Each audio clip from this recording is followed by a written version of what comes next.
A maioria das mulheres brasileiras é mãe. Muitas caminham sozinhas. Somos muito diferentes, mas também temos muito em comum. Conhecemos um tipo de amor que só uma mãe conhece. A primeira coisa que passou pela minha cabeça, assim, logo depois que a Ju chegou, foi virar pra minha mãe e falar: caramba, você me ama assim. Eu acho que o ato de adoção é você se entender como ser humano. Você dá o seu amor, o seu querer, o seu desejo todo para aquele ser, e eu não quero esperar nada lá na frente. Mas não se trata só de amor, tem também muita dor física, mental. E se eu faltar amanhã, quem é que vai dar conta dessa maternidade por mim? A maternidade, ela é tudo isso, uma liberdade imensa e ao mesmo tempo um desespero também. Hoje é dia de celebrar as maternidades, porque são muitas as maternidades possíveis. E as diferenças que temos nessa caminhada podem somar muito para a construção de um futuro de Brasil melhor para nós e para os nossos filhos.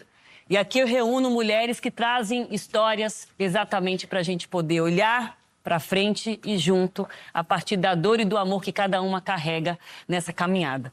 Muito obrigada por estarem aqui comigo, trazendo as suas histórias.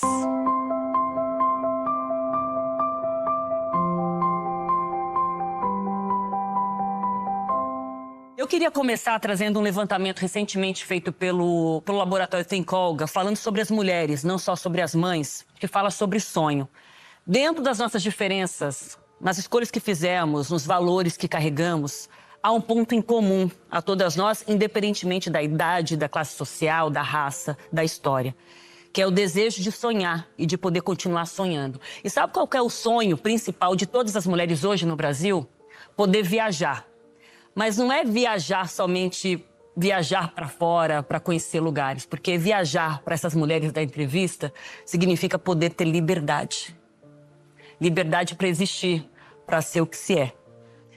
Vocês têm se sentido livres na maternidade e nas suas vivências femininas? Eu acho que a maternidade é a experiência mais complexa da minha jornada, justamente porque é a minha experiência mais libertadora e, ao mesmo tempo, é um marcador de limitações. A maternidade, ela é tudo isso, uma liberdade imensa e, ao mesmo tempo, um desespero também. Uma mistura de tópico SOS, né? E aquela liberdade que a gente ansiou e quando ela chegou, você não sabe muito bem o que fazer com ela. Meu primeiro Vale Night, depois que o Davi nasceu, eu fiquei assim, como diz o filósofo, o que eu vou fazer com essa tal liberdade se estou na solidão pensando em você? Porque eu não sabia, porque eu queria viver aquele momento, me divertir, sair, curtir. Eu pensava, será que ele tá bem? Será que as duas avós e um avô estão cuidando bem daquele ser? Porque também a gente fica nisso. Eu quero viver outras coisas para além da maternidade, porque eu ainda sou uma mulher integral com várias outras possibilidades, mas sempre voltando naquele serzinho com quem eu tô conectado o tempo todo. Quero ouvir vocês também sobre essa construção de um novo jeito de pensar, criação de gente nesse país. Eu tenho uma experiência que me marcou muito, que é quando eu fazia campanha eleitoral com meu filho. Minha primeira eleição, meu filho tinha 1 ano. E era 2020, pandemia, então eu ia com ele assim, desesperada, o marido trabalhando em outra cidade, eu não tinha como deixar com os avós naquele contexto de pandemia. E aí eu ia para as feiras, pedir voto com ele. E as pessoas falavam, 9 horas da noite, você tá aqui com essa criança, você é muito desnaturada. Só que você olhava ao redor e você tinha várias bancas de feira com as mães trabalhando e as crianças dormindo debaixo da banca. Essa é uma realidade das feiras brasileiras. É a maioria tocada por mulheres e geralmente mães que levam seus filhos com o coração partido, porque elas saem 3 horas da manhã para levar aquela criança ali. E eu comecei a entender que o desnaturada era eu por estar disputando um espaço de poder que não é um lugar que identifica uma mãe de filho pequeno. Então, aquela mãe feirante, eles não enxergam como desnaturada, mas como alguém que está ali aceitando o roteiro. E aí, na hora que eu questionava isso, vocês vão me desculpando que eu faço referência musical toda hora, mas é porque teve uma vez que foi muito maravilhosa, que aquela banca enorme de todas as verduras, e aí um feirante, um homem, assim, sendo muito ríspido comigo, gratuitamente, do outro lado da banca, a filha dele estava no caixa, E ela gritou, mas eu vou votar em você. Aí eu cantei, você não vota em mim, mas sua filha vota. Então, já para fazer essa roda girar, a gente tem um marcador que é: o poder está concentrado na mão de herdeiros, que geralmente são homens brancos, que passam esses espaços de poder de pai para filho, para filho, para filho. Esse é um retrato dos parlamentos brasileiros. Boa parte dos meus colegas são filhos de ex-vereadores, ex-deputados, ex-senadores, enquanto as famílias deles se estruturavam para elegê-los, para fazer sucessores, a minha mãe se estruturava para que eu não morresse de fome. Então, a gente precisa inverter a cara do poder, a lógica das coisas. 50% das mulheres brasileiras são demitidas depois da licença maternidade. Exatamente. Agora eu queria pedir uma reflexão final para cada uma de vocês.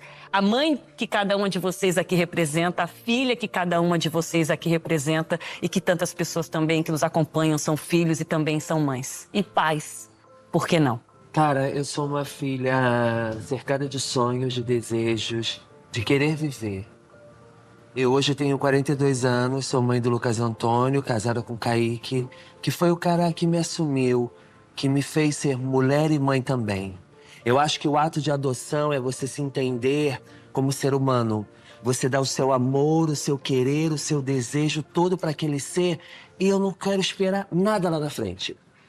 Eu quero que Deus me dê vida e saúde para me chegar aos 18 anos sendo mãe de menino. E o meu filho entender que tudo que eu fiz por ele eu faria de novo, de novo, de novo. Eu quero que meu filho tenha muito orgulho de mim, como eu tenho orgulho da minha mãe.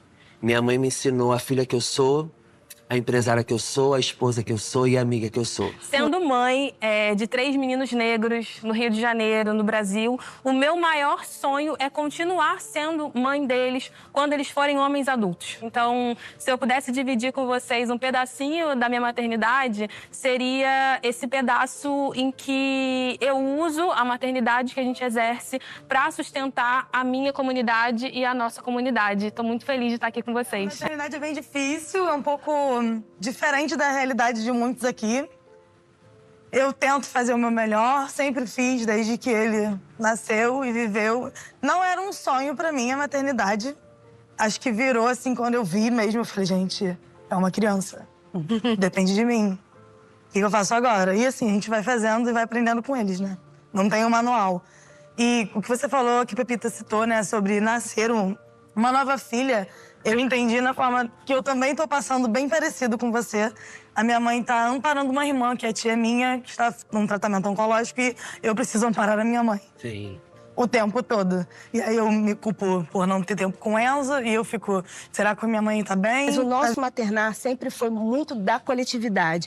E quando eu olho para a minha mãe hoje em dia é a pessoa que ela é a tomadora de decisão comigo, ela é a que me ajuda, ela é ainda a pessoa que me dá colo, muito colo, mas ela também é a pessoa que eu tenho que fazer uma atenção total sobre ela. Ela é uma pessoa que necessita de cuidado, é uma mulher aposentada, bancária a vida toda, e hoje eu preciso fazer a gestão financeira dela, eu preciso fazer a gestão da saúde dela, eu preciso fazer isso combinado com a minha filha. Então, assim, é um momento em que eu me torno esse hub da atenção, do cuidado, mas ainda ali eu acho que é minha obrigação também. Porque... Meu filho é o primeiro de 4 gerações a não ter que trabalhar na infância, porque 3 gerações de mulheres recriaram isso. Então, são 4 gerações para que ele possa experimentar esse lugar das mulheres que o antecederam. Então, fechar essa conversa com vocês, que me tocou de várias formas.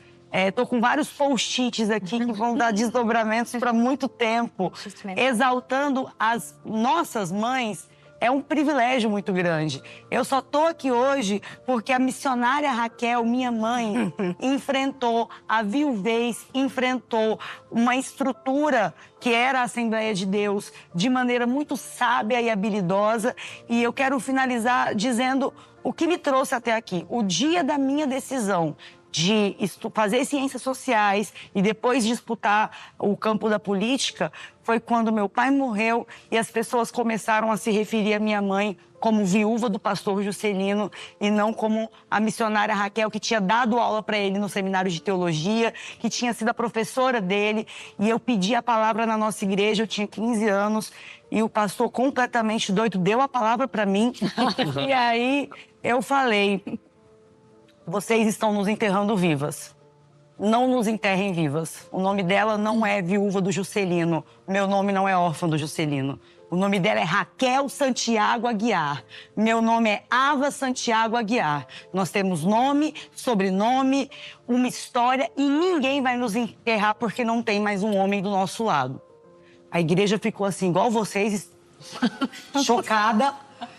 E nesse dia eu fui embora em prantos e eu decidi, não é natural enterrar mulheres em vida. Não é natural a mulher mais inteligente e generosa que eu conheço, a minha mãe, pelo seu nome apagado. Então, a partir dessa experiência de maternidade da minha mãe, é que eu transformei isso em tecnologia de disputa de espaço de poder para que outras mães vivam experiências ainda melhores e que as nossas crias tenham um mundo melhor para a gente viver. Acho que a minha mãe é, sem dúvida nenhuma... É difícil falar assim, me emocionar. É, assim, uma das grandes forças que eu tenho na minha vida. Eu tenho o orgulho de ser filha da Ângela. E agora, quando você falou, né, filha, assim, quando o Damião estava com 4 meses, minha mãe foi internada e quase morreu.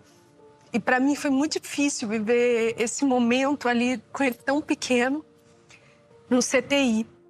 E eu tô nesse momento, assim, né, de ser filha e ser mãe, mas com muito amor, assim, porque realmente a primeira coisa que passou pela minha cabeça, assim, logo depois que a Ju chegou, foi virar pra minha mãe e falar: caramba, você me ama assim.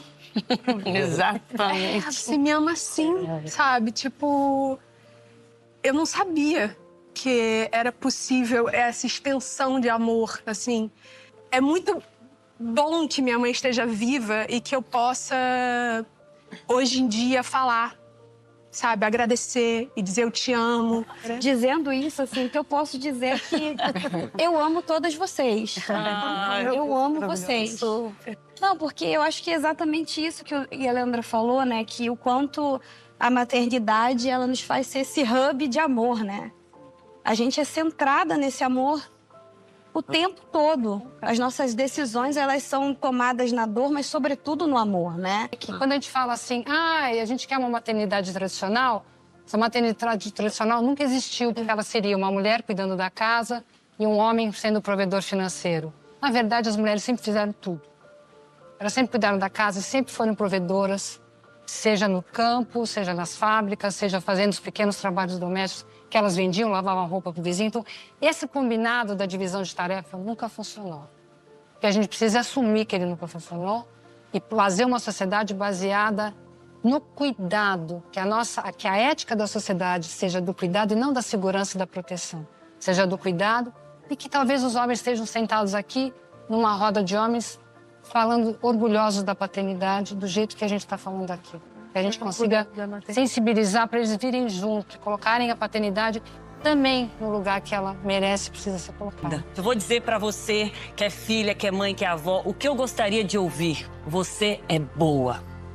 Você é muito boa. Você é boa o suficiente para ser a melhor mãe possível para o seu filho, para sua filha. Você é boa demais. E como eu sempre digo no J10, quando eu encerro o jornal, vamos juntas, vamos em frente. Muito obrigada.